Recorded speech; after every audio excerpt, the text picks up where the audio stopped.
Dear brothers and sisters, may the Lord give you peace. I'm very happy for this simultaneous prayer celebration from London and Jerusalem, two important cities. And also it's very nice to be all together members of the one only body of Christ, the Church, belonging to different traditions, to different languages, different rites, but all together united in the one body of Christ.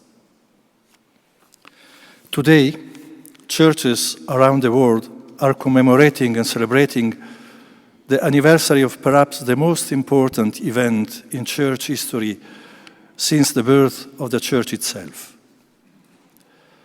Nicaea, the council that brought together the bishop of the church at that time, an expression of the different souls and worldviews of the time, has shaped the Christian faith for all the generation that followed. Since then, everyone who believes in Christ has spoken the same words in all churches and nourished his faith with the same expressions. The person of Jesus has never ceased to fascinate the world. His coming into the world has changed history, raised questions, and also provoked rejection and resistance. At all times, in short, Jesus has in some way forced us to take a stand about him. Accepting Jesus as the Son of God and God himself was indeed a groundbreaking news for the cultural world of the time. How could a man of flesh and blood like us belong to the Godhead? How could be both the Son of God and God himself from his own substance?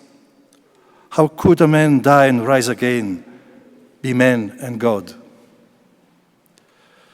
This was something completely unimaginable and at the same time something that fascinated believers all over the world. And from the beginning, various hypotheses and proposals about the identity of the Son of God followed and multiplied, all arising from the attempt to reconcile the, in a way, disturbing figure of Jesus, the Son of God and God, with a small human mind. There were not even words to express this mystery. So even then, there was no lack of heated arguments between the different souls of the church. 1700 years ago, at Nicaea, in a religious, cultural, and political context that was not less problematic than today, the church had the courage and the audacity to finally give the faith a form that was common to all, but at the same time clear, by also coining a new terminology capable of including in human words as much as possible the mystery of incarnation.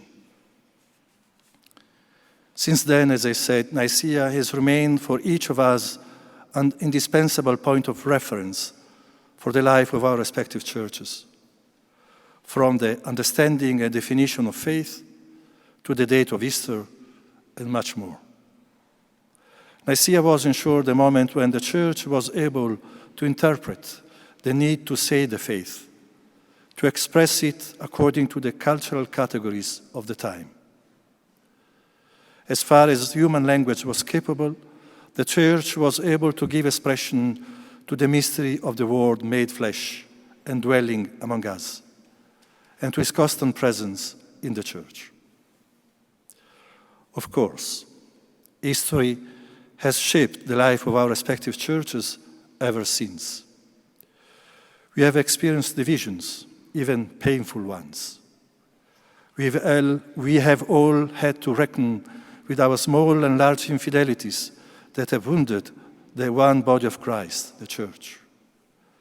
Not infrequently, we have given ourselves over to our logic of power rather than to serving the mystical body of Christ.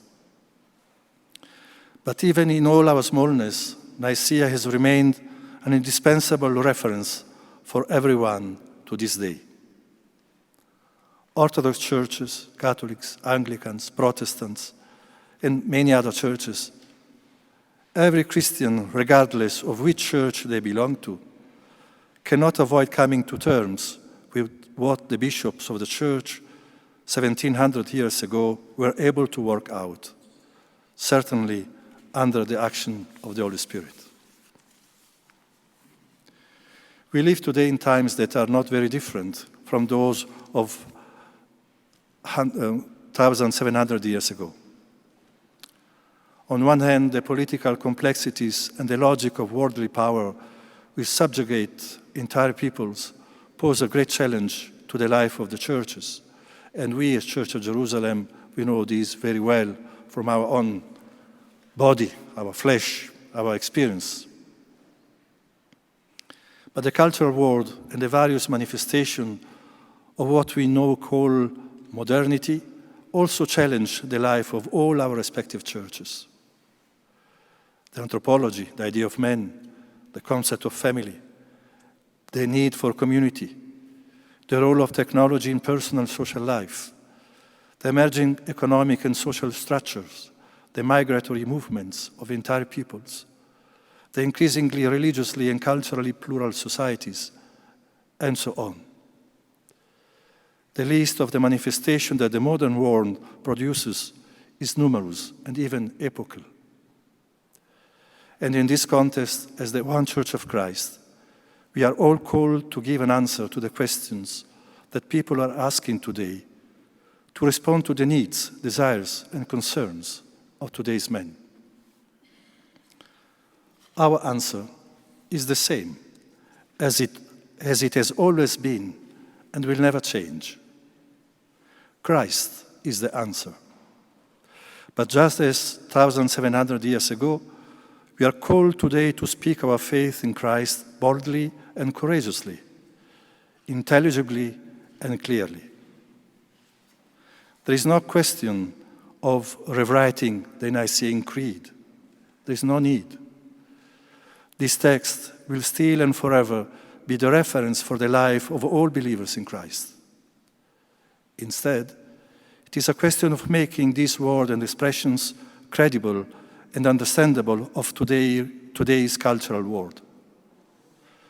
We will certainly have to continue to say that Christ is the only begotten Son of God, not made, of the same substance of the Father, who died and rose again, whom the Spirit has given us, and that we still encounter him today in one holy, universal, and apostolic Church of Christ.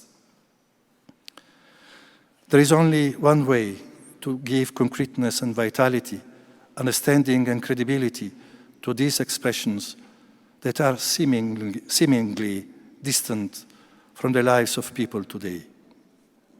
Witness. The Church today is called not only to pronounce, as we did today, the profession of faith, but to make it alive and credible through the witness of its members. When modern man encounters communities that are not perfect, but in which life flows, and in which he can find himself, when he sees Christians who are happy despite the difficulties of life, when he meets pastors who are ready to lay down their lives for their flock, when, in short, the Church still knows how to distinguish itself from the life and standards of the world, then the questions will arise. Why are you like this? Where do you get this strength from? Our answer will be that of the Church of 1,700 years ago. Then, these words and expression of Nicaea, which were apparently so obscure, will become luminous and will illuminate the life of many in the world of today and in the world of tomorrow. And this is my wish for us all. Happy anniversary.